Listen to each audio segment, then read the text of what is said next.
ಪ್ರಿಯ ವೀಕ್ಷಕರೇ ನಮಸ್ಕಾರ. ನಾನು ಚಂದ್ರಶೇಖರ್ ಲಂಬೇಕೊಂಡ ಕೃಷಿ ಸಂಗಮ ಯೂಟ್ಯೂಬ್ ಚಾನಲ್ಗೆ ನಿಮಗೆಲ್ಲ ಸ್ವಾಗತವನ್ನು ಕೋರ್ತಾ, ನಾವು ಇವತ್ತು ನಮ್ಮೊಂದಿಗೆ ನಮ್ಮ ಪಕ್ಕದ ತೋಟದ ವಿಜಯ್ ಅವರಿದ್ದಾರೆ. ನಮಸ್ಕಾರ ವಿಜಯ್ ಅವರೇ. ನಮಸ್ಕಾರ ಚಂದ್ರಶೇಖರ್ ಅವರೇ. ಹಾಂ, ನಿಮ್ಮ ತೋಟದಲ್ಲಿ ಏನು ಕೆಲಸ ಮಾಡ್ತಿದ್ದೀರಿ ಈಗ? ಕೆಲಸಗಳು ನಡೀತಾ ಇದೆ. ಒಂದು ಪ್ರಶ್ನೆ ಈಗ ಸಾಮಾನ್ಯವಾಗಿ ಬರ್ತಾ ಇರೋದೇನು ಅಂದರೆ, ಈಗ ನೈಟ್ರೋ ಬೋರರು ಹೌದು ಬಗ್ಗೆ ನಾವು ಎಲ್ಲರೂ ಕೇಳಿದ್ದೀವಿ. ನೈಟ್ರೋ ಬೋರ್. ಯಾರದ್ದು? ಏನು ಯಾರವ್ರದ್ದು? ಮತ್ತೆ ICL ಅವ್ರದ್ದು. ICL ಅವ್ರದ್ದಿದೆ.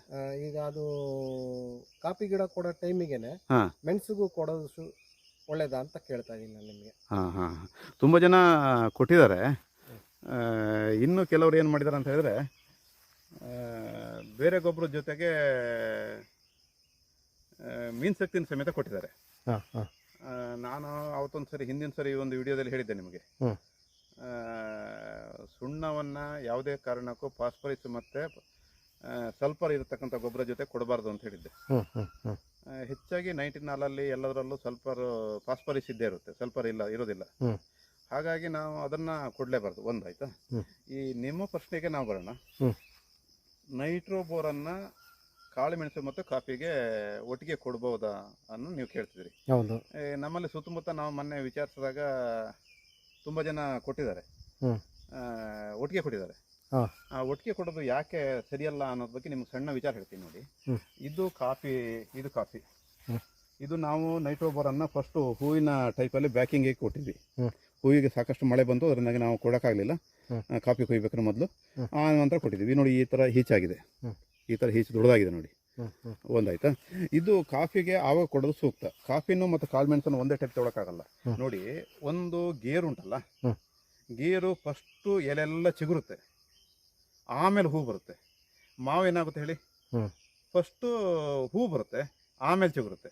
ಈ ಎರಡಕ್ಕೂ ಒಂದೇ ಟೈಪ್ ಗೊಬ್ಬರ ಕೊಡೋಕ್ಕಾಗಲ್ಲ. ನಾವು ಬೇರೆ ಬೇರೆ ಟೈಪು ಗೊಬ್ಬರ ಕೊಡಬೇಕಾಗ್ತದೆ ಸೈಂಟಿಫಿಕ್ ಆಗಿ. ಇದು ಕಾಫಿನೂ ಹಾಗೆ. ಕಾಫಿ ನೋಡಿ, ನಾವು ಫಸ್ಟು ಹೂ ಬರುತ್ತೆ, ಅದ್ರ ಮೇಲೆ ಚಿಗುರು ಬರುತ್ತೆ. ಈ ಚಿಗುರು ಯಾಕೆ ಬರುತ್ತೆ ಅಂತಂದರೆ, ಈ ಹೂವಿನ ಈ ಬೀಜದ ರಕ್ಷಣೆಗೋಸ್ಕರ ಬರುತ್ತೆ ಅಂತ ತಿಳ್ಕೊಬೋದು ನಾವು. ಯಾಕೆ ರಕ್ಷಣೆ ಒಂದು ಥರದಲ್ಲ, ರಕ್ಷಣೆ ಹಲವಾರು ಥರದಲ್ಲಿ ನಾವು ಯೋಚನೆ ಮಾಡಬೇಕಾಗ್ತದೆ.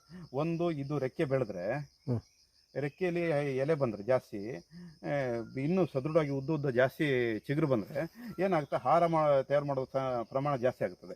ತಯಾರು ಮಾಡೋದು ಪ್ರಮಾಣ ಜಾಸ್ತಿ ಆದಷ್ಟು ಏನಾಗುತ್ತೆ, ಈ ನಮ್ಮದು ಹೀಚು ಉಂಟಲ್ಲ, ಹೀಚು ಸದೃಢವಾಗಿರುತ್ತೆ, ಮಳೆಗಾಲದಲ್ಲಿ ಉದುರೋದಿಲ್ಲ.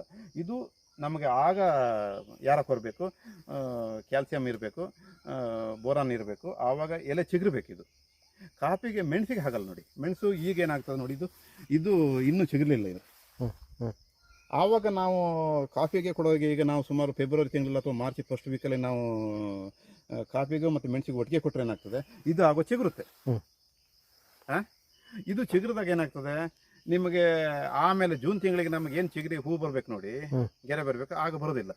ಕಾರಣ ಇಷ್ಟ, ಅದು ನಮಗೆ ಹೂ ಬಂದು ಹೀಚಾಗಿ ಮೇಲೆ ಚಿಗುರುವಂಥದ್ದು ಕಾಫಿ. ಇದು ಫಸ್ಟು ಚಿಗುರು ಮತ್ತು ಏನು ಕಾಳುಮೆಣಸು ಗೆರೆ ಇದೆಲ್ಲ ಒಟ್ಟೊಟ್ಟಿಗೆ ಬರುವಂಥದ್ದು. ಆ ಒಟ್ಟೊಟ್ಟಿಗೆ ಬರ್ಬೇಕಂತಂದ್ರೆ ನಾವೇನು ಮಾಡಬೇಕು, ನಾವು ಮೇ ತಿಂಗಳು 20 ಹಾಗೆ ಈ ನೈಟ್ರೋ ಬೋರನ್ನು ಕೊಡಬೇಕು. ಆ ನೈಟ್ರೋ ಬೋರನ್ನು ಮೇ ತಿಂಗಳು 20 ಹಂಗೆ ಕೊಟ್ಟರು ಮಾತ್ರ, 15ರಿಂದ 20 ಹಂಗೆ ಕೊಟ್ಟರು ಮಾತ್ರ, ಸಾಕಷ್ಟು ಮಳೆ ಆಗಿ ಮೇಲೆ ಕೊಟ್ಟರು ಮಾತ್ರ ಇದು ಎಲೆ ಮತ್ತು ಗೆರೆ ಒಟ್ಟಿಗೆ ಬರುತ್ತೆ. ಕಾಪಿಲಾಗಲ್ಲ. ಫಸ್ಟ್ ಹೂ ಬರುತ್ತೆ, ಆಮೇಲೆ ಎಲೆ ರೆಕ್ಕೆ ಹೊಡಿತದೆ, ಚಿಗುರು ಬರುತ್ತೆ, ರೆಕ್ಕೆ ಉದ್ದ ಬರುತ್ತೆ. ಇದು ಎಲೆ ಮತ್ತು ಗೆರೆ ಒಟ್ಟಿಗೆ ಬರುತ್ತೆ.